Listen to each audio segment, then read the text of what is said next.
नमस्कार, मी विलास आडे. छत्रपती संभाजीनगरमध्ये गॅस माफियांचा हैदोस चालला आहे याची खुलासा मी करण्यासाठी आज आपल्या समोर आलेलो आहे.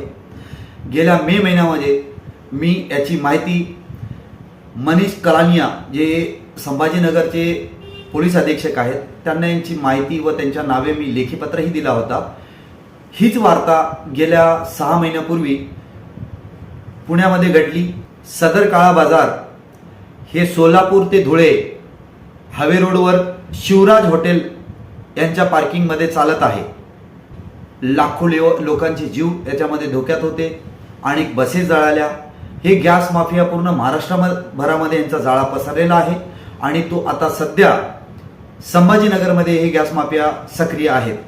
गेल्या काही दिवसामध्ये चिकलठाणा पोलीस स्टेशनच्या हद्दीत शिवराज हॉटेल सोलापूर धुळे हायवे यांच्यावर हे गॅस माफियांचा आता सध्या हे व्यवसाय चालू आहे याची माहिती मला मिळाली होती. याबद्दल मी DYSP पूजा नागराळे मॅडम यांच्यालाही तक्रार लेखीपत्र दिला होता आणि त्यांना मी सर्व माहिती त्या विषयाची दिली होती.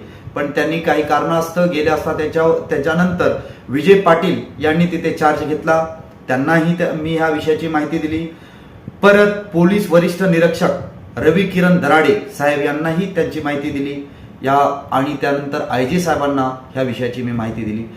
पूर्ण डिपार्टमेंटला मी ह्या विषयाची माहिती दिली. पण आजपर्यंत तिथं कुठल्याही प्रकारची कारवाई काय झालेली तिथं दिसून येत नाही. अन्न पुरवठा विभाग यांनाही या विषयाची माहिती मी दिलेली आहे. मुख्यमंत्री साहेब, गृहमंत्री साहेब, पोलीस महासंचालक साहेब यांना सर्वांना महाराष्ट्रातील उच्च पदावर बसलेल्या अधिकाऱ्यांना मी यांची सगळ्याची माहिती दिली. गॅस व्यवसाय अतिशय धोकादायक असून गॅस टँकरमधून जे बाटला काढलं जातं, गॅस वाहतुकीमधून जो बाटला काढला जातो तो काढत असताना जरा आगजळी झाल्यास आसपासच्या 10 किलोमीटर ते 15 किलोमीटरपर्यंत गॅस टँकर ब्लास्ट होऊन अनेक निष्पाप लोकांचे बळी जाऊ शकते आणि हे धोका खूप मोठ्या प्रमाणात लोकांचा नुकसान करू शकतो. यांचे वारंवार आम्ही पोलिसांना, अन्न पुरवठा यांना तक्रार करूनही छत्रपती संभाजीनगर येथे कुठल्याही प्रकारची कारवाई तिथं करत असल्याची मला दिसून येत नाही. तर मला माननीय मुख्यमंत्री साहेब आणि गृहमंत्री साहेब यांना सांगायचं आहे की पोलीस प्रशासन आणि तिथे जे अधिकारी आहेत, अन्न पुरवठा विभागाचे जे अधिकारी आहेत, हे या विषयाची का गंभीरता घेत नाही आणि निष्पाप लोकांचे जीव जात असताना यावर का हे प्रकाश टाकत नाही. रात्री 8 ते सकाळी 7 पर्यंत बिनधास्तपणे जावेद खान, मोहम्मद मुनाफ, अफसर शेखावर चिकलठाणा पोलीस स्टेशनमध्ये अनेक गॅस चोरी करत असतानाचे गुन्हेही दाखल आहेत. पण ह्या अफसर शेखला आजपर्यंत कुठलाही मुसका आवळण्यात आला नाही. फक्त नाममात्र कारवाई करून त्यांना जैसे थे वैसे तो परत येतो आणि परत तोच व्यवसाय करतो. तरी ह्या सगळ्या जो गॅस माफिया आहे यांच्यावर कायमचा काहीतरी सरकारनी, प्रशासनाने, अन्न पुरवठ्याने यांनी तोडगा काढला पाहिजे.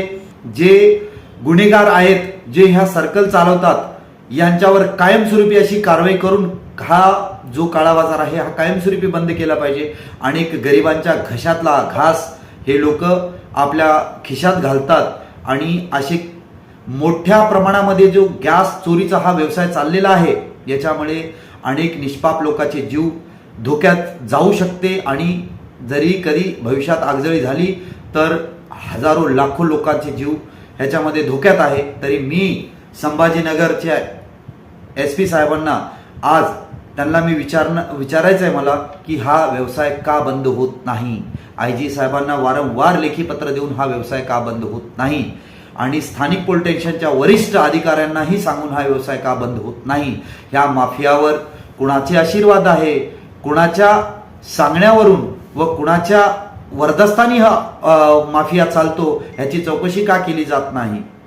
पत्रकारांच्या सांगण्यावरून किंवा स्वतः जाऊन साऱ्या पार रोडवर राहणाऱ्या प्रत्येक धाब्यामध्ये माहीत आहे की हा व्यापार कोण करतो, हा चोर माफिया कोण आहे, सर्वांना माहीत आहे. तर मग ही माहिती पोलिसांना का कळत नाही असा सवाल मला आज SP साहेबांना करायचा आहे, वरिष्ठ पोलीस निरीक्षक साहेबांना करायचा आहे, DYSP विजय पाटील साहेबांना करायचा आहे. तरी काहीतरी आपल्या कर्तव्याला जागे होऊन ह्या विषयाची गंभीरता लक्षात घेऊन संभाजीनगरमध्ये ह्या चालणारा हा काळा व्यवसाय, काळा बाजार, हे पोलीस अधिकारी व संबंधित अधिकारी योग्य ती कारवाई करतील का? हा व्यवसाय कायमस्वरूपी बंद करतील का? पुढील माहिती मी आपल्याला पुढील बातमी देईन.